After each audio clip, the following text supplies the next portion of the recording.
வணக்கம் கிரிக்கெட் ரசிகர்களே, welcome back to Tamil cricket trolls with you Krikkarthi and one of our page follower Ibrahim bro. Welcome to Tamil cricket trolls. இன்னைக்கு வந்து Sunday dhamaka, double dhamaka. RCB qualified into playoffs. ஒரு செம match ஆடினாங்க. Punjab Kings வந்து தரம்சாலால வச்சு போட்டு தள்ளிட்டாங்க. டெரிஃபிக்கான ஒரு மேட்ச். அதுக்கு அடுத்து RR they also lost this match. அவங்க கையில இருந்துச்சு, அவங்க ஃபேட், ஆரோரோட ஃபேட் வந்து அவங்க கையில இருந்துச்சு. இன்னைக்கு வந்து மேட்ச்ல வந்து மிஸ் பண்ணிட்டாங்க. பயங்கரமா கிளவுன் மூவ்ஸ் எல்லாம் பண்ணாங்க. அது எல்லாத்தையும் பத்தியும் பேசிடுவோம். ஃபர்ஸ்ட் நம்ம ஆர்ஆர் டிசி மேட்சை பத்தி டச் அப் பண்ணிட்டு அதுக்கப்புறமேட்டு ஆர்சிபி விசஸ் பஞ்சாப் கிங்ஸ் வச்சு பேசுவோம். ஆர்ஆர் வந்துட்டு 3 மேட்ச் இருக்கு, அவங்க வந்து 18 பாயிண்ட்ஸ் ரீச் ஆகிறதுக்கு அவங்களுக்கு ஆப்பர்ச்சுனிட்டி இருக்குன்ற மாதிரி பேசிட்டு இருந்தோம். நேற்று தான் பேசிட்டு இருந்தோம். யாரு கண்டுபட்டுச்சோ தெரியலன்ற மாதிரி. இப்போ அவங்க வந்து அவங்களே அவங்களோட ஆப்பர்ச்சுனிட்டி கெடுத்துட்டு வெறும் 16 பாயிண்ட் தான் வந்துட்டு ரீச் பண்ண முடியும் அவங்களால மேக்ஸிமம். அப்படின்றப்போ வந்து இன்னும் கொஞ்சம் இந்த பிளே ஆஃப் ரேஸ் வந்து கொஞ்சம் ஸ்பைசியர் ஆகுது. இதுதான் நம்ம எதிர்பார்த்தது. அதே மாதிரி லாஸ்ட் வீக் உள்ள போகும்போது பயங்கர ஸ்பைசியரா ஒன்று கிரியேட் பண்ணி வச்சிருக்காங்க. Thanks to RR for that. ஆனா அவங்களோட ஆப்பர்ச்சுனிட்டி இப்படி கெடுப்பாங்கன்னு நான் வந்து கனவுல கூட நினைச்சு பார்க்கல. பயங்கரமா ஸ்டார்ட் பண்ணாங்க, சூப்பரா ஸ்டார்ட் பண்ணாங்க.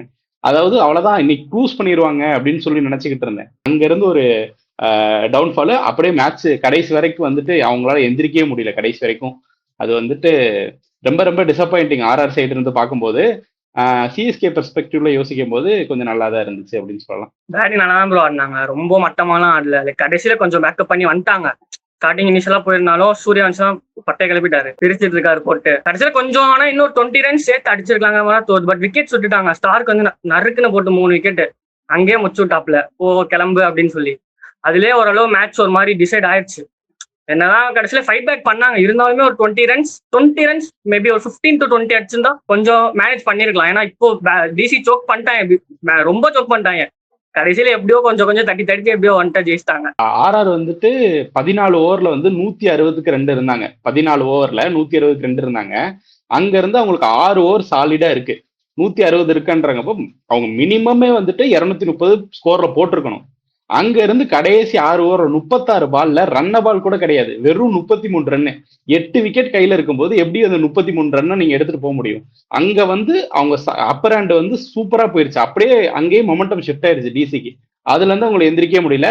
சொன்ன மாதிரி சூரியவன்சி இன்னைக்கு சூப்பரா ஆனாரு. இன்னைக்கு வந்து சூரியவன்சி ஸ்டார்க்கோட பேட்டில் வந்து இன்னைக்காச்சும் பாப்போம்னு சொல்லி உட்காந்துருந்தேன். அது நல்லாவே பண்ணாரு. அவர் 4 பால்ஸ் என்னமே ஃபேஸ் பண்ணாரு. அதுல ஒரு 4 ஓவர் 6 அடிச்சாரு இன்னைக்கு. ஸோ அந்த பேட்டில் நல்லா இருந்துச்சு. ஜெய்ஸ்வால் இனிஷியலாவே அவுட் ஆயிட்டாரு. நடுவில் வந்து த்ருவ் ஜுரலும் ரியான் பராகும் வந்து சூப்பரா ஆனாங்க. ரியான் பராக் பர்டிகுலர்லி வந்து செமையா ஆனாரு. அந்த ஒரு மேட்ச் ரிதம் பிடிச்சாரு. அந்த மேட்சுக்கு அப்புறம் இன்ஜுரி ஆயிட்டு ஒரு மேட்ச் ஆடல. திருப்பி வந்துட்டு அவர் நடுவில் ஒரு மேட்ச் ஆடாத மாதிரியே தெரியல. அவர் எங்க விட்டாரோ அங்க இருந்து ஆரம்பிச்ச மாதிரி சூப்பரா ஆனாரு இன்னைக்கு ரியான் பராக். அவர் அவுட் ஆனதுக்கு அப்புறம் தான் அந்த சைடு வந்து ஒரு பயங்கரமான ஹியூஜ் ஒரு டிக்ளைன். அங்க இருந்து யாருமே ஆடவே இல்லை அப்படின்னு சொல்லிட்டு இம்பாக்ட் சபை வந்து இவங்க சனாக்காவே கொண்டு வர வேண்டிய சூழ்நிலைக்கு தள்ளப்பட்டாங்க.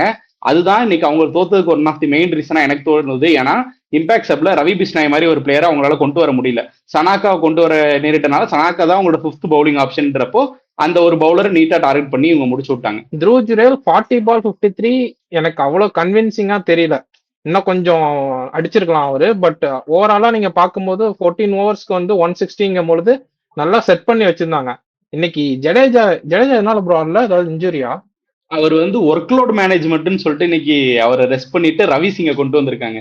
எனக்கு புரியல என்ன ஒரு ஏற்கனவே 8 நாளுக்கு அப்புறம் ஆடுறாங்கன்னு நம்ம பேசிட்டு இருந்தோம். இதுல எதுக்கு ஒர்க் லோடே இல்லையடா, அப்புறம் எதுக்கு ஒர்க் லோடுன்ற மாதிரி இருந்துச்சு. ஜடேஜாவோட மிஸ் இன்னைக்கு ரொம்பவே எவிடென்டா தெரிஞ்ச அந்த மிடில் ஆர்டர்ல அவர் இருந்ததுனாலாவது அவருக்கு அந்த ரேஞ்சில இருக்க பால அடிச்சிருப்பாரு. ரன்ன பாலாவது ஆடி அந்த மிடில் ஆர்டர் ஒரு சைடு விக்கெட்டை விடாம போட்டிருப்பாரு. அவர் இல்லைன்னு பின்கோட் அடிச்சிட்டாங்க. ஆர்ஆர் வந்து மொத்தமாவே பின்கோட் அடிச்சிட்டாங்க. அங்கேயே முடிஞ்சிருச்சு. டெல்லி பவுலிங் பத்தி பேசும்போது ஸ்டார்க் இனிஷியலா என்னதான் அடி வாங்கினாலும் கடைசியா வந்து மொரட்டு பவுலிங் ஒண்ணு போட்டு ஆர்ஆர் மொத்தமா சின்ன பசங்களா போங்கடாங்கிற மாதிரி போட்டு சூழ்ந்து முடிச்சு விட்டாரு. 4 விக்கெட்டு. லுங்கி இங்கிடி இன்னைக்கு சூப்பரா போட்டாரு, 2 விக்கெட்டு. அப்புறமேட்டு மாதவ் திவாரி நம்ம போன மேட்சே பேசணும், வித் பேட்டும் நல்லா கான்ட்ரிபியூட் பண்ணாரு, வித் பாலும் நல்லா போடுறாருன்ட்டு அவர் இன்னைக்கு செம்மையா போட்டு ஒரு 2 விக்கெட்டு. அதுக்கப்புறம் அக்சர் பட்டேல் கொஞ்சம் டீசெண்டா போட்டாரு, 4 overs 31. ஸோ ஓவராலா டிசி பவுலிங் ஸ்டார்க் வந்து எக்ஸப்ஷனலா பண்ணாரு. மத்தவங்க எல்லாம் அவங்க கான்ட்ரிபியூஷன் வந்து கொடுத்தாங்க. ஃபேகன்ல வந்து சூப்பரா போட்டாங்க. இனிஷியல் அந்த கேஎல் ராகுல் விக்கெட் தூக்கி இருந்தா கூட கொஞ்சம் லைக் நல்லாவே சீல் பண்ணிருக்கலாம் ப்ரோ மேட்சை. இமீடியட் டக்கு நாங்க தெரியும் எப்படி சோக் போனாலும் தெரியும். அதை வச்சு டக்கு டக்கு முடிச்சிருக்கலாம். பட் அந்த அவங்க யங்ஸ்டரே ஒன்றும் சொல்ல முடியாது. கடைசியில பார்த்தா ஓரளவு நல்லா மேனேஜ் பண்ணி வந்துட்டாங்க ப்ரோ. சோக் பண்ற மாதிரி தான் போனாலும் நல்லாவே ஒரு பேட்டிங் டெப்த்தை காமிச்சிட்டாங்க. நீங்க சொன்ன மாதிரி அந்த கேஎல் ராகுல் வந்து டக்ல இருக்கும்போது யாஷ்ராஜ் கொஞ்சம் வந்து ஆர்ச்சரோட பவுலிங் வந்து அந்த கேட்ச் டிராப் பண்ணுவாரு. சிட்ரு அது நம்ம திருப்பி கேட்ச் டிராப் பத்தி பேச வேணாம், என்னை கிளறாதீங்கன்ற மாதிரி தான் இருக்கு. கேட்ச் டிராப் பண்ணிட்டாரு, அவ்வளவுதான், முடிஞ்சிருச்சு. அங்க வந்துட்டு அதை அவங்க கேபிட்டலைஸ் பண்ணாதனால அபிஷேக் போரல் அண்ட் கேஎல் ராகுல் சூப்பரா ஆடினாங்க. ஃபர்ஸ்ட் ரனுக்கு வந்து ஃபர்ஸ்ட் விக்கெட்டுக்கு வந்து செஞ்சுரி ரன் பார்ட்னர்ஷிப்னு நினைக்கிறேன், சூப்பராகவே ஆடினாங்க. அபிஷேக் போரல் வந்து இந்த டீமோட காம்பினேஷன் இப்போ உங்களுக்கு செட் ஆகிற மாதிரி இருக்கு. இந்த நம்ம முன்னாடி இருந்து அபிஷேக் போரல்னு ஒருத்தர் பெஞ்சில் சும்மாவே வச்சிருக்காங்க, அப்படி பெர்ஃபார்ம் பண்ணியிருக்காரு டெல்லி கேபிட்டல்ஸ்னு சொல்லிட்டே இருந்தோம். பாண்டிங் இருந்தபோது வந்து கிரியேட் பண்ண பிளேயர் அபிஷேக் போரல். அதுக்கப்புறம் அவங்க பெருசா அவர் யூட்டிலைஸே பண்ணாம போன சீசன்லாம் பெஞ்சில் வச்சுட்டு இந்த சீசனுமே பெஞ்சில் வச்சு இப்போ ஐ மீன் நீங்க சொல்ற மாதிரி கடைசி சீசனோட எண்டில் வந்து இறக்கி விட்டுட்டு இருக்காங்க. அண்ட் வந்து அவர் வந்துட்டா இவங்களுக்கு இன்னொரு ஃபாரின் ஸ்டார்ட் ஓப்பன் ஆகுது. அவர் ஓப்பனிங் ஆடிட்டா இன்னொரு ஃபாரின் ஸ்டார்ட் ஓப்பன் ஆகுது. அதனாலதான் உங்களுக்கு அந்த நிகிடி அண்ட் ஸ்டார்க்கு யூஸ் பண்ற குஷன் கிடைக்குது. மிடில் ஆர்டர்லயுமே வந்துட்டு மில்லரை டிராப் பண்ணிருந்தாங்க, ஏன்னா ஃபாரின் ஸ்டார்ட் இல்லைன்னு சொல்லிட்டு. இப்ப மில்லர் அண்ட் ட்ரிஸ்டன் சப்ஸை யூஸ் பண்ற குஷன் கிடைக்குது. அந்த மூவ் அவங்க முன்னாடியே பண்ணிருக்கலாம். சூப்பரா ஆனார் இன்னைக்கு அபிஷேக் போரல். ஒரு பால் நான் நீங்க நோட் பண்ணீங்களா தெரியல, ஆர்ச்சரோட ஒரு பால் இங்க வாங்குவாரு ப்ரோ, இங்க வாங்கி சரியான இது 148 பேஸ் இங்க வாங்குவாரு, விட்டுருவாரு. அதே ஓவர்ல அந்த ஓவரோட கடைசி பால் இங்க போடுவாரு, தூக்கி ஃபைன் லெக்ல 6 அடிப்பாரு. அதுதான் மென்டாலிட்டி. 22 வயசு தான். அந்த மென்டாலிட்டி உள்ள பிளேயர்ஸ் தான் இப்போ நிறைய இல்ல. அந்த மென்டாலிட்டியோட ஆனாரு, சூப்பரா ஆனாரு. திருப்பி கேஎல் ராகுலை பத்தி தான் சொல்லணும். கேஎல் ராகுல் வந்து 42 balls 56. அனதர் டே இது வந்து இட் வில் கம். இன்னைக்கு வச்சு ஓகே ஒரு 194 தப்பிச்சிட்டீங்க. ஒரு 210 220 எப்படி தப்பிப்பீங்க? இந்த ஸ்கோர் வச்சு எப்படி தப்பிப்பீங்க? நல்ல ஆக்சுவலா நீங்க சோக் பண்ணிட்டாங்கன்னு சொல்றீங்க, சோக் மாதிரி எனக்கு தெரியல ப்ரோ. ஏன்னா மாதவ் இன்னும் வந்து நீங்க அசுதோஷ் சர்மா கடைசி வந்து அடிச்சு கொடுத்தாரு. மில்லருக்கு மொத்தமே 3 பால் 4 பால் தான் ஃபேஸ் பண்ணாரு. அவங்க எல்லாம் வந்துட்டு நீங்க சோக் பண்ற மாதிரி எல்லாம் விட மாட்டாங்க. அடுத்து வந்து மாதவ் திவாரின்னு இறங்கவே இல்லை, கிடையாது. இது சோக் பண்ணிருக்க வாய்ப்பு கிடையாது. இதை கொஞ்சம் சீக்கிரம் ஜெயிச்சிருக்கலாம். ஆர்ஆர் பவுலிங்க்கு அப்படியே வந்துரும். ஆர்ஆர் இன்னைக்கு கையில இருந்த மேட்ச் ஆக்சுவலி நீங்க 20 ரன் ஷார்ட் எல்லாம் சொல்றீங்க, அதை ஃபீல்டிங்ல அவங்க கேபிட்டலைஸ் பண்ணிருந்தாங்கன்னா இந்த மேட்ச் கண்டிப்பா அவங்க ஜெயிச்சிருப்பாங்க. நிறைய மிஸ்ஃபீல்டு, நிறைய ஓவர் த்ரோ, கேட்ச் டிராப், என்னென்னமோ பண்ணி செம்ம கூத்தடிச்சிட்டு இருந்தாங்க. அதுவும் இந்த கடைசியில கேஎல் ராகுல் விக்கெட் போனதுக்கு அப்புறம் சங்ககாரா இதுவரையும் நான் அவ்வளவு டென்ஷன் ஆகி பார்த்ததே இல்லை. அவரே ஏஞ்சி வந்து திட்டுற அளவுக்கு கோவப்படுத்தி விட்டாங்க. ரியான் பராக் மிஸ்ஃபீல் பண்றாரு. அண்டு உங்களுக்கு வந்து ஷனாக்கா அதுக்கு முன்னாடிதான் சூப்பரா ஓவர் போட்டு கொடுத்துருக்காரு.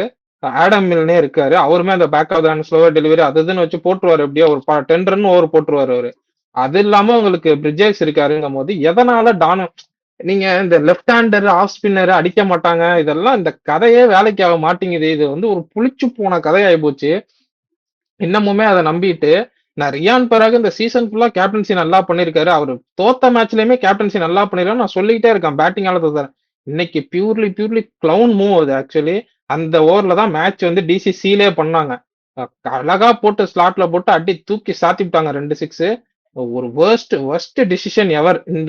இந்த மாதிரி அவங்க இருக்கும் போது நீங்க 18 பாயிண்ட்ஸுக்கு போகலாம், குவாலிஃபயர் 1 ஆடலாம் அப்படிங்கிற ஒரு சுச்சுவேஷன் வரும்போது இந்த மாதிரி டானோவன் ஃபெரரா நீ பாலை குத்தி லெஃப்ட் ஹேண்டருக்கு அவே எடுத்துட்டு போ, அவங்களால அடிக்க முடியாது. லெஃப்ட் ஹேண்டர் அவே எடுத்துட்டு போட்டா எந்த பேட்ஸ்மேனாலையும் அடிக்க முடியாது, லெஃப்ட் ஹேண்டர்ஸ் அடிக்கவே முடியாது அப்படிங்கிற மாதிரி ஒரு மைண்ட் செட்ல போட்டானுங்க. இது ஒரு மட்டமான மூவ். அண்ட் டானோவன் ஃபெரரா மேல இதுல ஆர்ஷா இருக்கவே முடியாது.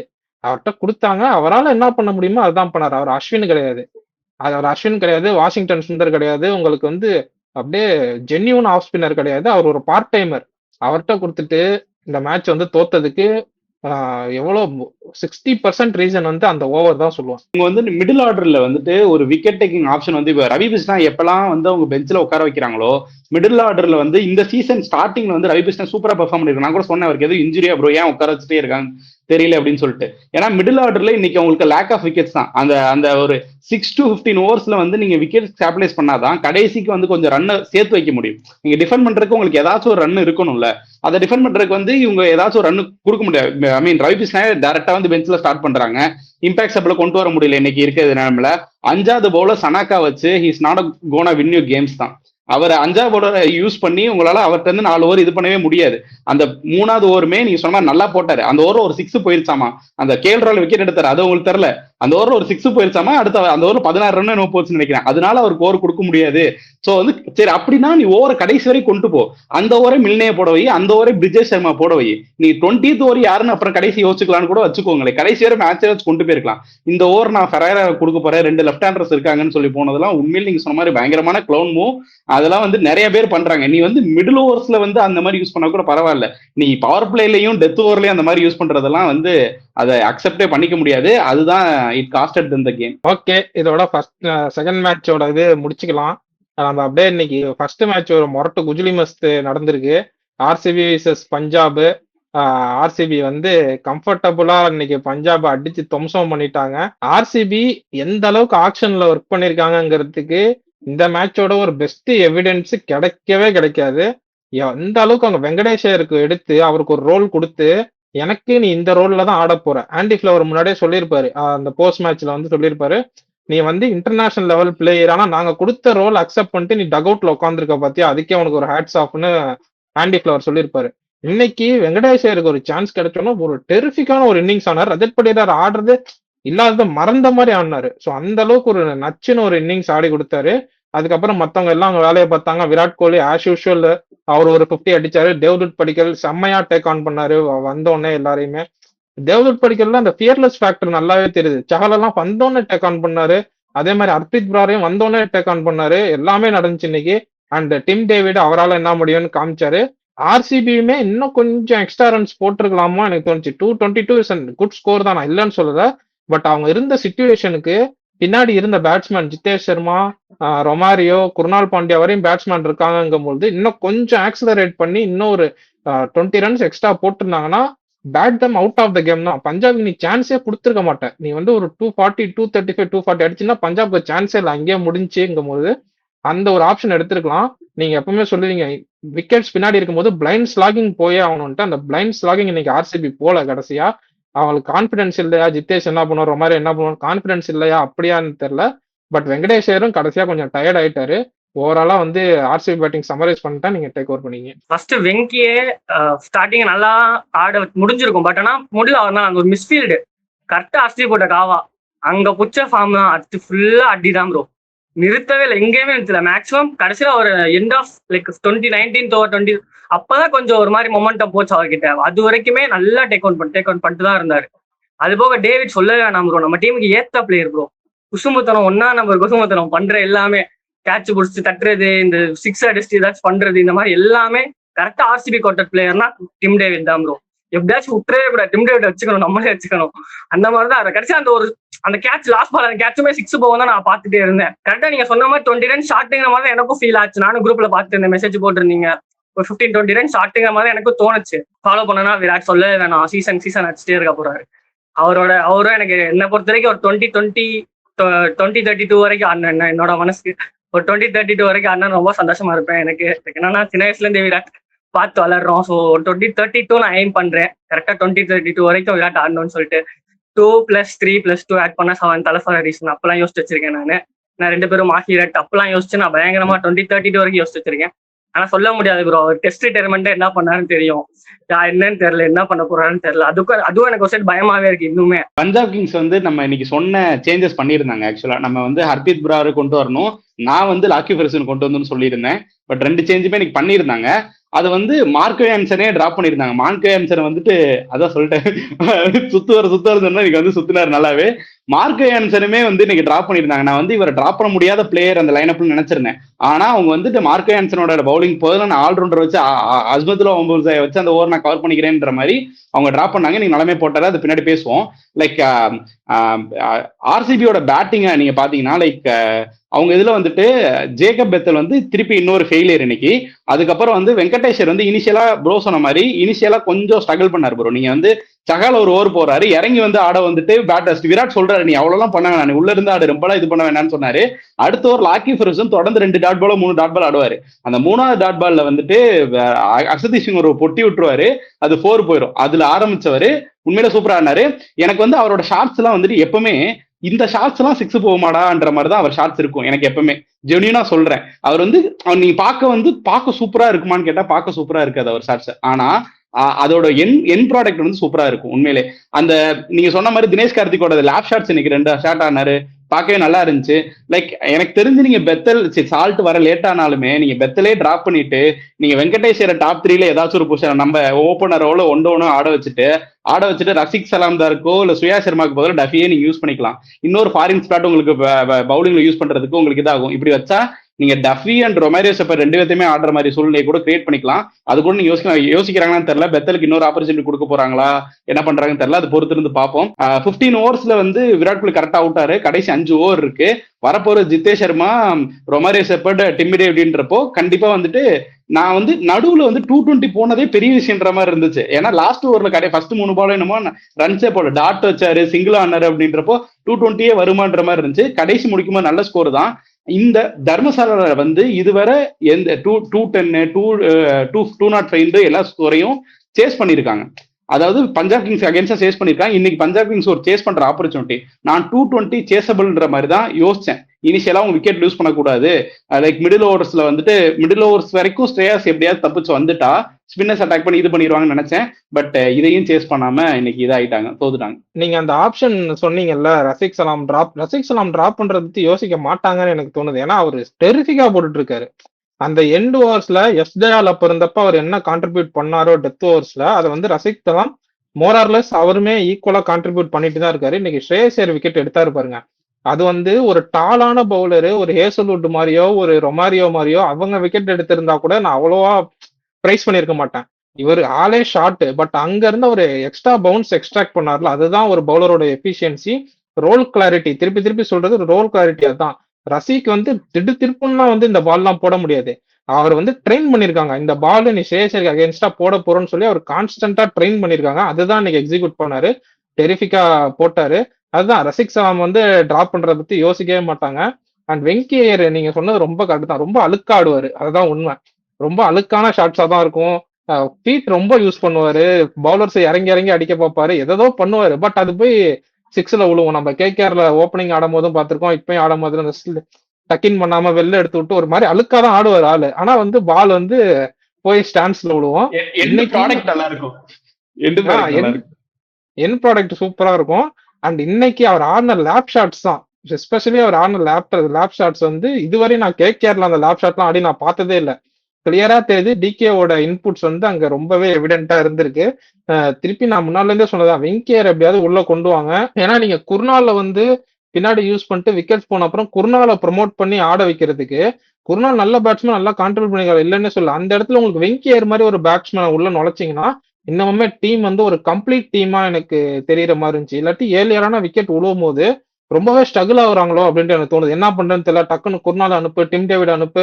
டிம் டேவிட நான் வந்து லேட் பண்ணி என்ட்ரி பாயிண்ட் லேட் பண்ணுவோம், சரி குர்னால் அனுப்பு. குர்னால் டக்குன்னு அவுட் ஆயிட்டானா ஜித்தேஷ் அனுப்பு. ஜித்தேஷ்க்கு பேட்லேயே பட மாட்டேங்க.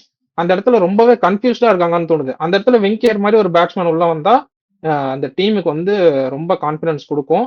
ஸோ அப்படியே மூவிங் ஆன் நம்ம பஞ்சாப் கிங்ஸோட பவுலிங்க்கு போயிடலாம். ஹர்ப்ரீத் பிரார் அவர் ஆர்சிபியை கண்டாலே அடிப்பாங்கிற மாதிரி தான் பவுலிங் போடுறாரு. எப்ப போட்டாலும் ஆர்சிபி கிட்ட போட்டா சாலிடா 3 விக்கெட், அவர் பேர்ல சாலிடா 2 to 3 விக்கெட்ஸ் எழுதி கொடுத்துருங்க. இன்னைக்கு அவர் எடுத்த விக்கெட் எல்லாமே லெஃப்ட் ஹேண்டர்ஸ் வேற. ஒன்னு வந்து ஜேக்கப் பெத்தல் எடுத்தாரு. ஜேக்கப் பெத்தல் ஷார்ட்டே இல்ல, கட்டுக்கான ஷார்ட்டே இல்ல, ஸ்டெம்ப் லைன்ல போடுறாரு, அது கட் ஆகி ஜேக்கப் பெத்தல் அவுட் ஆனாரு. அண்ட் தேவதூத் படிக்கல் வந்து மேல அடிக்க பார்த்தாரு கவர்ஸ் மேல, பட் கேட்சா போயிருச்சு. Harpreet Brar is very good prodigy for Punjab Kings. அவர் இத்தனை நாளா யூஸ் பண்ணாம இருந்ததே ஏன்னு தெரியல. அவர் விக்கெட்டே எடுக்கலனாலும் சாலிடா 4 ஓவர் 31 போட்டுட்டு போயிட்டே இருப்பாரு. ஜடேஜா கைண்ட் ஆஃப் பவுலர் அவரு. அப்படிங்கும் போது அவர் யூஸ் பண்ணவே இல்லை. அதுவே பஞ்சாப் கிங்ஸுக்கு பெரிய சோதனையே அமைஞ்சு போச்சு. அவங்க பவுலர்ஸ் இவ்வளவு பேரும் ரன்ஸ் லீக் பண்ணிட்டு இருக்காங்க போது ஹர்ப்ரீத் பிரார் அவங்க எப்படியாவது ஸ்னீக் இன் பண்ணிருக்கணும், பட் அதை பண்ணாம விட்டாங்க. இன்னைக்கு உங்க ஃபேவரட் ஃபெர்கூசனை போட்டு ஒரு பதம் பார்த்துட்டாங்க. 3 overs 43 போட்டு வெதுப்பிட்டானுங்க. சஹல் இன்னைக்கு பயங்கர எக்ஸ்பென்சிவா போயிட்டாரு. அந்த ஃபர்ஸ்ட் ஓவர்ல மட்டுமே 21 ரன் போயிட்டாரு. அந்த நோ பால் 6 எல்லாம் சேர்த்து 21 ரன் போயிட்டாரு. அதுக்கப்புறம் 10 ரன்னு 42 வந்துருச்சு 3 ஓவர்ஸ்க்கு. சஷாங்க் சிங்கை நீ இடையில 2 ஓவர் தள்ளி விட்டாங்க. அது ஆக்சுவலி ஒரு நல்ல மூவ் தான். ஏன்னா சஹல் அடி வாங்குறாரு, ஃபெர்கூசன் அடி வாங்குறாருங்கும் போது சஷாங்க் இருந்து நான் ஒரு 2 ஓவர் வாங்கிக்கிறேன்னு சொல்லி அவரை தள்ளி விட்டாங்க. ஹர்ஷ்தீப் சிங் இன்னைக்கு ஓரளவுக்கு நல்லா ஸ்டார்ட் பண்ண மாதிரி இருந்துச்சு. எப்பவுமே நல்லா தான் ஸ்டார்ட் பண்றாங்க, பினிஷ் பண்றப்ப ரன்ஸ் எக்கச்சக்கமா போயிருது. அஸ்மத்துல்லா உமர் தான் இன்னைக்கு கொஞ்சம் டீசெண்டா போட்டாரு. ரொம்ப நம்ம போன மேட்ச் எக்ஸ்பெக்ட் பண்ண மாதிரி அவங்க மாதிரி பவுலர்ஸும் நம்ம மேட்ச் ஆன் மேட்ச் எக்ஸ்பெக்ட் பண்ண முடியாது. அஸ்மத்துல்லா ஃபெர்கூசன் பண்ண வேண்டிய வேலையை அஸ்மத்துல்லா உமர் தான் பண்றாரு. அஸ்மத்துல்லா ஒமர்சாய் பண்ண வேண்டிய வேலையை ஃபெர்கூசன் பண்ணிட்டு இருக்காரு. அதுதான் இந்த டீமா மாறிட்டு இருக்கு. அதான் ப்ரோ, லைக் ஹர்ப்ரீத் ப்ரார் வந்து அவர் ஒரு ஃபைட்டிங் ஸ்பிரிட் உள்ள பவுலர். நம்ம வந்து அவங்க பவுலிங், ஐ மீன் பஞ்சாப் கிங்ஸ் பவுலிங் பார்க்கும்போது இந்த நிறைய மேட்ச் அவங்க டிஃபெண்ட் பண்ணும்போது ஸ்பின்ல ஒரு வெரைட்டி இல்லாம கஷ்டப்படுறாங்களோ. இப்போ அந்த ஜிடி மேட்ச்ல வந்து 2 லெஃப்ட் ஹேண்டர்ஸ் ஆடிட்டு இருக்கனால சஹலுக்கு ஓவரே கொடுக்கல. அந்த நேரத்தில் ஒரு வெரைட்டி இல்ல அவங்கன்ற மாதிரி, இந்த வெரைட்டி இல்லாம ஃபீல் பண்றாங்களோன்ற மாதிரி ரொம்ப நாள் பேசிட்டே இருக்கும். ஹர்ப்ரீத் ப்ரார் தான் அதுக்கான ஆப்ஷன். நீங்க யாரையாவது டிராப் பண்ணிட்டு அவர் உள்ள கொண்டு வாங்கன்னு சொன்னா டூ லேட் தான் அவர் உள்ள கொண்டு வர்றதுக்கு. இன்னைக்குமே அவர் கொண்டு வந்ததுக்கான ரோல் சூப்பரா பண்ணாரு. எவ்வளவு பெரிய பேட்ஸ்மேனா இருந்து நீங்க பேட்ஸ்மேனுக்கு பவுல் பண்ணாம நான் என்னோட பால போடுறேன் நீ முடிஞ்சா அடிச்சுக்கோன்ற மாதிரி சூப்பரா போடுவாரு. அவரோட எக்ஸிகியூஷன் பயங்கரமா பண்ணுவார். லோயர் டவுன் ஆர்டர் நல்ல ஹிட்டரும் கூட. ஒரு நல்ல பேக்கேஜ் T20 பொறுத்த வரைக்கும். அது அந்த மாதிரி ஒரு பவுலரை முன்னாடியே கொண்டு வந்திருக்கணும். ஃபெர்கூசன் நீங்க சொன்ன மாதிரி வந்து இன்னைக்கு எனக்கு அவரோட ஸ்டென்ஸுக்கு போடலையோன்ற மாதிரி இருந்துச்சு ப்ரோ. அவர் வந்து ஸ்லோ ரவுண்ட்ஸ் இன்னைக்கு அதிகமா போடல. அவர் எல்லா பாலுமே வந்துட்டு லைக் லென்த் டெலிவரியாவே போட்டுட்டு இருந்தாரு. அவர் ஃபுல்லர் லென்ஸ்ல போயிட்டு நல்லா வந்து வைடியா இருக்காரு, இந்த மாதிரி எதுவுமே ட்ரை பண்ணல இன்னைக்கு. ஆனா கடைசி ஒரு போட்டிருந்தா மேபி ட்ரை பண்ணிருப்பாரு. நீ அதுக்கு முன்னாடி 43 ரன் கொடுத்துட்டா உனக்கு எப்படி கடைசி ஒரு கொடுப்பாங்க? ஐ மீன் அந்த பெண்ணு 19th ஓவர் உனக்கு எப்படி கொடுப்பாங்க? அதனால அவரோட ஸ்டென்ஸுக்கே போட்ட மாதிரி எனக்கு தெரியல. But ya, bad day for him. அது சொன்ன மாதிரி அஸ்மதுல்லா ஓமர்சாய் வந்துட்டு அந்த 19th ஓவர் யூஸ் பண்ணும் போதெல்லாம் வந்து போன மேட்ச்சும் ஒரு மேட்ச் 3 ரன் கொடுத்தாரு அவங்க டிஃபெண்ட் பண்ணிட்டு இருக்கும் போது. அதே மாதிரி இன்னைக்கு வந்து அந்த அவுட் சைட் ஆஃப்ல வந்துட்டு லைக் அப்ப வைடா கொண்டு போயிட்டு அந்த பவுன்சர் பால் போடுறது சூப்பரா போடுறாரு. அது நிறைய இன்னைக்குமே அது ட்ரை பண்ண பால்ல டாட்ஸ் இருந்துச்சு. எப்ப 2 பவுன்ஸ் ஆயிருச்சு அதுக்கு மேல நான் போட முடியாதோன்றப்பதான் அவர் உள்ளே ட்ரை பண்றாரு. அது வரைக்கும் அந்த பால் ட்ரை பண்றாரு. அது உண்மையிலே நல்லா போடுறாரு. அப்படியே பஞ்சாப் கிங்ஸோட பேட்டிங் போயிடும் அப்படின்னா, நீங்க 222 சேஸ் பண்றீங்க அப்படின்றப்போ பவர் பிளே உங்களுக்கு ரொம்ப ரொம்ப குரூஷியல். நம்ம வந்து பவர் பிளேல நீ விக்கெட் விடாம 60 ரன் அடிச்சா கூட போதும். நீ வந்து பவர் பிளே நீ 75 க்ரூஸ் பண்ணணும் அவசியம் இல்லை, 80 அடிக்கணும் அவசியம் இல்லை. விக்கெட் விடாம நீ 60 ரன் அடி. மிடில் ஓவர்ஸ் வரும்போது நீ அவுட் அடிக்க பார்த்து அவுட் ஆனியா, ஸ்ரேயர் இல்ல கூப்பர் கான்லி வந்தாங்களா, 2 பேர் ஸ்பின்னு நல்லா ஆடுவாங்க. அங்க இருந்து உங்களுக்கு 8 ஓவர் ஆஃப் ஸ்பின் இருக்கு. சுயா சர்மா போட போறாரு, குருணல் பாண்டியா போட போறாரு. இப்படித்தான் அவங்க பிளானிங் இருந்திருக்கணும். அவங்க என்ன யோசனை தெரியல இவங்களுக்கு. சரி okay, attack is the best form of டிஃபென்ஸ்ன்ற மாதிரி பேட்டை விடுவோம்னு சொல்லிட்டு பவர் பிளேலேயே வந்துட்டு 3 விக்கெட் லாஸ் பண்ணிட்டாங்கன்னு நினைக்கிறேன். முக்கியமா ஸ்ரேயர் விக்கெட் வரைக்குமே பவர் பிளே லூஸ் பண்ணிட்டாங்கன்றப்போ இட்ஸ் கோனா பி டிஃபிகல்ட். அங்க இருந்து இவ்வளவு தூரம் வந்தது உண்மையிலே பெரிய விஷயம் சொல்லுவேன். கிரெடிட்ஸ் டு சூரியன் சஜ். இன்னைக்கு அவங்கள ப்ரொமோட் பண்ணியிருந்தாரு. பட் நம்ம ஏன் அவரை பத்தி இவ்வளவு பெருமையா பேசுறோன்றதுக்கு இன்னைக்கு ஒரு பெட்டர் எக்ஸாம்பிள். அவங்களோட இந்த சீசன் ஃபுல்லா கான்ட்ரிபியூட் பண்ண பேட்ஸ்மேன்ஸே ஸ்ட்ரகிள் ஆகும்போது அவரோட இன்னிங்ஸ் கொஞ்சம் தனியா தெரிஞ்சிச்சு. இன்னைக்கு சீக்கிரம் அவுட் ஆயிட்டாரு. ஒரு குயிக் ஃபயர் 35 என்னமோ தான். பட் அவரோட இன்னிங்ஸ் தனியாவே தெரிஞ்சிச்சு இன்னைக்கு. அதுக்கப்புறம் வந்து ஸ்டாயினிஸ் இம்பாக்ட் சபா கொண்டு வந்தாங்க. ஸ்டாயினிஸ் கொஞ்சம் பால் சாப்பிட்டாரு. இனிஷியலாவே அடிக்க போல. சசாங் சிங்கை வந்து நம்ம இது வரைக்கும் எப்படி பார்த்துருக்கோமோ, அதாவது நம்ம எந்த இது இவர்கிட்ட மிஸ்ஸிங்கா இருக்கும், அவர்கிட்ட இல்லைன்றதுக்காண்டிதான் நிறைய அந்த இடத்துல நிறைய பேர் ட்ரை பண்றாங்க அப்படின்னு சொல்லிட்டு இருந்தோம். அந்த சசாங் சிங்கை இன்னைக்கு பார்க்க முடிஞ்சு. ஏன்னா அவர் ஸ்பின்ன சூப்பரா ஆடுவார் ப்ரோ. ஸ்பின்னை வந்து இந்தியன் பேட்ஸ்மேன்ஸே வந்து இந்த ஸ்பின்னை சூப்பரா ஆடுவாங்க. இதுல சசாங் சிங்லாம் வந்து ஸ்பின்னுக்கு எக்ஸ்போஸ் ஆகும்போது சூப்பரா ஆடுவாரு. அது இன்னைக்கு செம்மையா காமிச்சாரு. சுயா சர்மாக்கெல்லாம் நல்லாவே டேக் ஆன் பண்ணாரு. கடைசியுமே நல்லா கொண்டு போனாரு. ஸ்டில் வந்து அவங்க முன்னாடி அடிக்காத ரன்னு, அப்புறம் அதிகமா நடுவில் விக்கெட் லூஸ் பண்ணிட்டு இருந்தது வந்து பின்னாடி அவங்களுக்கு ஹர்ட் ஆச்சு. புவி தயவு செஞ்சு இந்தியன் T20 டீம்ல புவிக்கு ஒரு ஸ்பாட்டை தயவு செஞ்சு கொடுத்துருங்க. அவர் ஒன் டேலாம் ஆட மாட்டேங்கிற மாதிரி தான் சொல்லியிருந்தாரு. T20ல அந்த 4 ஓவர் இந்த ஏஜ்லயும் வந்து சும்மா சூப்பரா போடுறாரு. அவர் அந்த லென்த் அடிக்கிறாரு, கரெக்டா அந்த லென்த்ல போறாரு. நீ வேணா என்ன டேக் ஆன் பண்ணி எடுத்துக்க, நீ வேணா என்ன சான்ஸ் எடுத்துக்க, நான் உனக்கு வந்து வாய்ப்பே தரமாட்டேங்கிற மாதிரி தான் போடுறாரு. பயங்கரமா தடவுறாங்க. அதுவும் இப்ப இருக்க ஜெனரேஷனல் பேட்ஸ்மேன்ஸ் எல்லாம் எல்லாரையும் அடிக்க போறேன்னு போறப்ப புவி மாதிரி பவுலர் எல்லாம் வச்சு கோலி அமுக்கிற மாதிரி அமைக்கிறாரு. டெரிஃபிக்கா போட்டாரு இன்னைக்கு.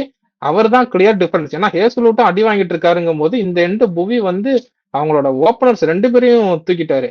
ஒரு பால் புவி கையில இருந்து ஸ்லிப் ஆகி போயிருக்கும். நீங்க மேட்ச் பாத்தீங்கன்னா ஒரு பால் வந்து புவி கையில இருந்து ஸ்லிப் ஆகி போயிருக்கும். அது என்ன பால் ட்ரை பண்ணாருன்னு நான் நினைக்கிறேன் தான் அந்த நக்கிள் பால் ட்ரை பண்ணாரோ அப்படின்னு எனக்கு தோணுது. ரோஹித் சர்மாவை போட்டு விக்கெட் எடுத்தாரு. அதுக்கு அடுத்த மேட்ச் கூட யாரையா போட்டு விக்கெட் எடுத்தாரு. அந்த பாலை வந்து பிரப்சிமரனுக்கு ட்ரை பண்ண பார்த்துதான் அது கொஞ்சம் கை ஸ்லிப் ஆகி போயிருச்சு. பட் வந்து அவரோட பிளான்ஸ்ல அவர் ரொம்ப தெளிவா இருக்காரு. சூப்பரா போட்டாரு. கடைசியில கொஞ்சம் ரன்ஸ் லீக் பண்ணிட்டாரு. பட் இந்த மாதிரி எல்லா பவுலர்ஸுமே அடி வாங்கிட்டு இருக்காங்க. ஸோ இதெல்லாம் நடக்கலாம். பட் தயவு செஞ்சு அவருக்கு இந்தியன் டீம்ல ஒரு சான்ஸ் கொடுத்துருங்க. சூப்பரா போடுறாரு. If any one deserves a chance other than Bumrah to play in Indian T20 squad, it's புவின்னு எனக்கு தோணுது. பவுலரா இப்ப இருக்க கரண்ட் ஃபார்முக்கு அஸ்தீப், சிராஜ் எல்லாரை விடவும் புவி வந்து பயங்கரமா போட்டுட்டு இருக்காரு. ரிசல்ட்ஸ்ல உங்களுக்கு தெரியுது ரொம்ப எவிடென்ட்டா. ஸோ வந்து அவருக்கு ஒரு சான்ஸ் கொடுத்தா ரொம்ப நல்லா இருக்கும்.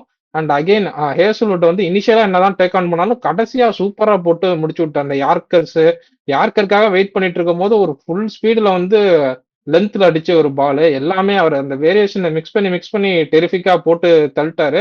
ஸ்ரேயாஸ் சர்மா திருப்பி எப்ப ஃபார்முக்கு வருவாருன்னு தெரியல. கொஞ்சம் எக்ஸ்பென்சிவா போயிட்டு இருக்காரு ரீசெண்ட் மேட்சஸ்ல. இன்னைக்குமே 4 ஓவர்ஸ் போட்டு 50. பட் தரம்சாலாங்கிறதால நான் இது அவ்வளவு ஹார்ஷா இருக்க மாட்டேன் ஸ்ரேயாஸ் சர்மா மேல. It's a very small ground and opponent ஆடுறவங்க வந்து பெட்டர் பிளேயர்ஸ் ஆஃப் ஸ்பின்னுங்கும் போது நான் அதை பெரிய இதா எடுக்க மாட்டேன். ரொமாரியோ இன்னைக்கு நல்லா போட்டாரு. ஒரு ஓவர் போட்டாலும் ஒரு 8 ரன்ல கொடுத்துட்டு போயிட்டாரு. குர்னால் பாண்டியாவும் இன்னைக்கு சூப்பரா போட்டாரு. 3 ஓவர்ஸ் 27. ஸ்பின்னர்ஸ்க்கு இந்த பிச்ல நான் டேக் பண்ணிக்குவேன். அவங்க வந்து அந்த ரசீக் தாரை யூஸ் பண்ண அந்த டைமிங்ஸ் வந்து சூப்பரா இருந்துச்சு. எப்பெல்லாம் விக்கெட் போகுதோ அப்பெல்லாம் ஒரு டக்குன்னு ஒரு ஓவர் ரசீக் தார் அங்கங்க தள்ளிட்டு கடைசியா 2 ஓவருக்கு வந்து சேவ் பண்ணிட்டாங்க. ரொம்ப உண்மையாவே ஆர்சிபி வந்து நல்ல பவுலிங் ரொட்டேஷன். ஜித்தேஷ் சர்மாட்ட இருந்து நான் அதை எக்ஸ்பெக்ட் பண்ணல, அதான் உண்மை. ரஜத் படிதார்னா நான் அதை எக்ஸ்பெக்ட் பண்ணிருப்பேன். ஜித்தேஷ் சர்மாட்ட இருந்து இந்த மாதிரி ஒரு பவுலிங் ரொட்டேஷன் நான் எக்ஸ்பெக்ட் பண்ணல. பட் அவருமே பண்ணி கொடுத்துட்டாரு. Kudos to RCB, kudos to management. வெங்கேயர் மாதிரி ஒரு பிளேயருக்கு வந்து அவர் வந்து இவ்வளவு தூரம் அவர் மைண்ட் செட்டை செட் பண்ணதுக்கே அவங்களுக்கு ஒரு பெரிய குடோஸ். ஏன்னா சொல்ற மாதிரி அவர் இன்டர்நேஷனல் லெவல் பிளேயர். அவரை கொண்டு வந்து நீங்க டீம்ல வந்து டக் அவுட்ல உட்கார வச்சிருக்கீங்க போது ஒரு பிளேயரோட கான்பிடன்ஸே பயங்கரமா அடி வாங்கும். அந்த அந்த நிலைமையில இருக்கவர் நீங்க எப்ப உள்ள கொடுத்தாலும் அவர் பெர்ஃபார்ம் பண்றாரு. லாஸ்ட் டைம் திடீர்னு இம்பாக்டா இறக்கி விட்டாங்க. அப்ப வந்து டக்குன்னு அடிச்சு டீம் ஒரு ஸ்கோருக்கு லெவலா எடுத்துட்டு போய் கொடுத்தாரு. ஒரு மேட்ச் தான் ஃபெயிலியர் ஆனாரு. இந்த மேட்ச் ரொம்ப எவிடென்ட்டா சூப்பரா பெர்ஃபார்ம் பண்ணி கொடுத்துட்டாரு. Hats off to RCB. They are well deserve to be qualified for this season. First qualification first கியூவை பக்கத்துல போட்டு they very well deserved. RCB bowling பத்தி சொல்ல நல்லா போட்டுருங்க. நடுவில் அங்கங்க கொஞ்சம் லைக் இருக்குதான், கொஞ்சம் நமக்கும் கொஞ்சம் லேகிங்லாம் இருக்குதான். சுயாஸ் உண்மையா சொன்னமா சுயாஸ் இன்னும் ஃபார்முக்கு வரல. சுயாஸ் ஃபார்ம் ரொம்ப அந்த 4th ஓவரே எனக்கு தெரிஞ்சு சுயாஸ் கொடுக்க வேணாம் தான் நான் நினைச்சிட்டு இருந்தேன். அந்த ஒரு ஓவர் தான் அடுத்து எப்படியும் ஒரு மாதிரி வச்சு தள்ளிடலாம். ஏன்னா இல்லை ஆல்ரெடி ஒரு ஓவர் தான் போட்டிருக்காரு. நான் இவ்வளவு 20 ரன்ஸ் அங்க கொடுக்கறதுக்கு கொடுத்துட்டு போனா கூட மனசு திருப்தியா இருக்கும். எனக்கு சரி ரொமாரி தான் அடிச்சாங்க அப்படின்னு சந்தோஷப்பட்டு இருப்பேன்.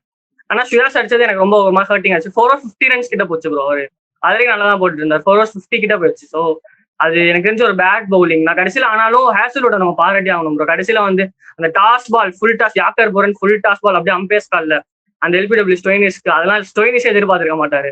ஒன்னு பவுன்சர் வரும் இல்ல காலுக்கு போட போறோம் அப்படியே யோசிச்சுட்டு இருப்பாரு. நேரா சர்ன்னு ஒரு ஃபுல் டாஸா போட்டோன்னே ஸ்டோயினிஸே ஒரு சைட் பதறிட்டு அப்புறம் என்ன பண்றது, எல்பிடபிள்யூ ஆயிடுச்சு. அது எதுவுமே ஆப்ஷன் இல்ல. அம்பையர் அவுட் கொடுத்தாச்சு. வாக்கின் பண்ணி தான் ஆகணும், வாக் அவுட் பண்ணி தான் ஆகணும்னு சொல்லிட்டு அவர் ஒரு ஆப்ஷன் இல்லாம ரிவ்யூக்கே போனாரு. ஏன்னா அவருக்கே தெரியும் அம்பேஸ்கால போட்டா முடிஞ்சு நமக்கு, இருந்தாலும் எடுப்போம் தான் எடுத்தாரு. ஹேசல்வுட் வந்து அந்த நீங்க சொன்ன மாதிரி இனிஷியலா அடியா வாங்கிட்டு அந்த கடைசி 2 ஓவர்ல வந்து மொத்தமே அவர் வந்து 18th and 20th போட்டாருன்னு நினைக்கிறேன். அப்படி அடிச்சிட்டு இருக்காங்க. அந்த சைடு புவி போட்டாலே அடிக்கிறாங்க. அந்த டைம்ல வந்துட்டு 2 ஓவர்ஸுக்கு வெறும் 10 ரன் தான் கொடுத்துருப்பாரு. மொத்தம் 10 ரன் தான் அந்த ஓவரே கொடுத்துருப்பாரு. அதுல ஒரு லெக் பை ஸ்கோர் போகும். அது சேர்த்தா 14 ரன். அது வந்து ஒரு சூப்பரா இருந்துச்சு. அது வந்து பயங்கரமான டிஃபரன்ஸ். ஏன்னா அந்த டைம்ல யாரு போட்டாலும் அடி வாங்கிட்டு இருந்தாங்க. ஏன்னா நீ யார்கர்ல இருந்து தான் போட போறேன்றப்போ நல்லா உள்ள போயிட்டு நல்லா ஏந்தி சூப்பரா ஆடிட்டு இருந்தாங்க. அந்த டைம்ல அந்த இது வந்து தனியா தெரிஞ்சிச்சு. அப்படியே ஓவராலா இன்னைக்கு 2 மேட்ச் நடந்த 2 மேட்சுமே சிஎஸ்கேக்கு சாதகமா முடிஞ்ச 2 மேட்சா ஆயிப்போச்சு. ஒன்னு வந்து ஆர்சிபி பஞ்சாப் கிங்ஸை கன்வின்சிங்கா அடிச்சிட்டாங்க. இன்னும் 2 ஆர்ஆர் வந்து அவங்க தலையில அவங்களே மண்ணவாரி நல்லா கொட்டிக்கிட்டாங்க. So finally RCB sealed their spot in playoffs. ஒரு ஸ்பாட் இப்போதைக்கு சீல்டா இருக்கு. ஸோ இதோட வந்து நம்ம ப்ரெடிக்ஷனுக்கு வந்துருவோம். இன்னைக்கு மேட்ச்ல வந்துட்டு நான் ஆர்ஆர் அண்ட் ஆர்சிபி ப்ரெடிக்ட் பண்ணியிருந்தேன். கிரிக்கார்த்தி ப்ரோ வந்து Punjab kings and RR predict பண்ணியிருந்தாரு. அவருக்கு 2மே லாஸ், எனக்கு வந்து 1 லாஸ். ஆர்ஆர் மேல இதனாலதான் எனக்கு ரொம்ப கோபமா இருக்கு. ஆக்சுவலி வேலுமே வந்து பஞ்சாப் கிங்ஸ் அண்ட் ஆர்ஆர் சொல்லியிருந்தான். அவனுக்குமே 2மே லாஸ்ட்ல போயிருச்சு. ஸோ நம்ம நாளைக்கு மேட்சுக்கு போயிடுவோமா? நாளைக்கு ஒரு நல்ல மேட்ச் இருக்கு. நாளைக்கு ஒரு சிஎஸ்கேக்கு ஒரு விர்ச்சுவல் நாக் அவுட் மேட்சா தான் நாளையோட மேட்ச் பார்க்கப்படுது. ஸோ நாளைக்கு வந்து சிஎஸ்கே விசஸ் எஸ்ஆர்ஹெச் இன் சேப்பாக். இதுல வந்து யார் ஜெயிப்பான்னு சொல்லிருக்கேன். நாளைக்கு வந்து ஆப்வியஸ்லி நான் சிஎஸ்கே தான் போறேன். பட் அதுல வந்து ஒன்று ஆட் பண்ணணும்னு நினைச்சேன். லைக் நாளைக்கு வந்து டோனி ஆடுவாரு. நாளைக்கு தான் வந்து டோனியோட லாஸ்ட் ஐபிஎல் மேட்சா இருக்கும்னு ஒரு சைடு சொல்லிட்டு இருக்காங்க. அது எந்த அளவுக்கு உண்மையும் தெரியல. அதனால நாளைக்கு மேட்ச் இன்னும் கொஞ்சம் எல்லாருமே வந்து ஈகரா பார்க்க வெயிட் பண்ணிட்டு இருக்காங்க. But IPL dynamics play off டைனாமிக்ஸ்குள்ள வரணும்னா லைக் நாளைக்கு மேட்ச் வந்து ரொம்ப ரொம்ப குரூஷியல். சிஎஸ்கேக்கு வந்து எத்தனை டீம் ஹெல்ப் பண்ணி அவங்க தோத்துட்டு வந்தாலும் சிஎஸ்கே மிச்சம் இருக்க 2 மேட்ச் ஜெயிச்சா மட்டும்தான் சிஎஸ்கே குவாலிஃபை ஆக முடியும். ஸோ வந்து மற்றவங்க தோத்து நம்ம சாதகமா இருந்தாலும் இல்லைனாலும் நம்ம ஃபர்ஸ்ட் ஜெயிக்கணும். அதனால குஜராத்ல போய் ஜெயிக்கணும்னா அதுக்கு ஒரு கான்ஃபிடன்ஸ் பயங்கரமா வேணும். அந்த கான்ஃபிடன்ஸ் வந்து உங்களுக்கு சேப்பாக்கில் தான் ஏர்ன் பண்ண போறீங்க. ஸோ சேப்பாக் ஃபோர்ட்ரஸ் கண்டிப்பா சேப்பாக்ல அவங்க ஜெயிச்சே ஆகணும். சொன்ன மாதிரி அகில் ஹுசேனை வந்து லெஃப்ட் ஹேண்டர்ஸ் இருக்காங்கன்னு சொல்லிட்டு பிரசாந்த் வீரை கொண்டு வந்துட்டு வெறும் ஃபினிஷரா மட்டும் யூஸ் பண்ணிட்டு லெஃப்ட் ஹேம் ஆர்த்தரைக்கே யூஸ் பண்ணாம சும்மா வச்சுக்கிறதுக்கு இவரை கொண்டு வந்து பவுலரா யூஸ் பண்ணுங்க. பவுலரா யூஸ் பண்ணிட்டு இவருமே ஓரளவுக்கு ஹிட்டிங் எபிலிட்டி உள்ள பிளேயர் தான். அப்படி யூஸ் பண்ணிட்டு சொன்ன மாதிரி சிவம் டுபே வந்து ஸ்பின் ஹிட்டிங்க்கு டிவால் பிரீஸ் முன்னாடி ப்ரமோட் பண்ணிட்டு டிவால் பிரீஸ் வச்சு ஃபினிஷர் ஆடுங்க. இதெல்லாம் நடந்தா நாளைக்கு கண்டிப்பா சிஎஸ்கே ஜெயிக்கும் நம்புறேன். நாளைக்கு I also go CSK bro. ஆனா நாளைக்கு ஆமா நானும் பஸ் பார்த்தேன், பஸ் வந்துருந்துச்சு எம்எஸ் தோனி ஆடுறாருங்கிற மாதிரி. நாளைக்கு முரளி விஜயும் சுரேஷ் ராவும் கிரவுண்ட்ல இருப்பாங்க, அங்க மாதிரிலாம் பஸ் எனக்கு வந்து வந்துருச்சு. என் ஃப்ரெண்ட் ஷேர் பண்ணியிருந்தேன், எனக்கு இந்த ஒரு மீம் ஷேர் பண்ணியிருந்தான். நானும் சிஎஸ்கே தான் நாளைக்கு ஜெயிக்கும்னு நினைக்கிறேன். இப்படி ஒரு சான்ஸ் எடுத்துடலாம்னு பார்த்தேன். ஆக்சுவலி அகில் ஹுசேனை விளாண்டா சிஎஸ்கே ஜெயிப்பாங்க, அகில் ஹுசேனை விளாடலன்னா சிஎஸ்கே தோத்துருவாங்க, அப்படி ஒரு ஸ்டாண்ட் எடுக்கலாம்னு பார்த்தேன். ஆனா அதுக்கெல்லாம் ஒத்துக்க மாட்டீங்க. நான் அகில் ஹுசேனை விளாடுவாங்க நம்பி நாளைக்கு சிஎஸ்கே ப்ரெடிக்ட் பண்றேன். ஸோ சிஎஸ்கே நாளைக்கு வின் பண்ணா டோர்னமெண்ட்டுக்கும் நல்லா இருக்கும். இத்தனை நாள் சிஎஸ்கே அஸ் அ டீமா இவ்வளவு தூரம் அவங்க பர்ஃபார்ம் பண்ணதுக்கும் தே டிசர்வ் தட் சான்ஸ் அப்படின்ட்டு எனக்கு தோணுது. எஸ்ஆர்ஹெச்க்கு இன்னொரு மேட்ச் இருக்கு, அவங்களுக்கு வந்து இன்னொரு மேட்ச் ஆர்சிபி கூட இருக்கு. அவங்க வேணும்னா அதுல ஜெயிச்சு அந்த 16 பாயிண்ட்ஸ் அட்டைன் பண்ணிக்கிட்டோம். பட் சிஎஸ்கேக்கு நாளைக்கு டூ ஆர் டைங்கிறதால will go with CSK. That note, we come to one conclusion for today's video. So நாளையோட மேட்ச் ரிவ்யூல பார்ப்போம். Until then, bye from Kirkarthi, Rahman, De Villiers and Ibrahim bro.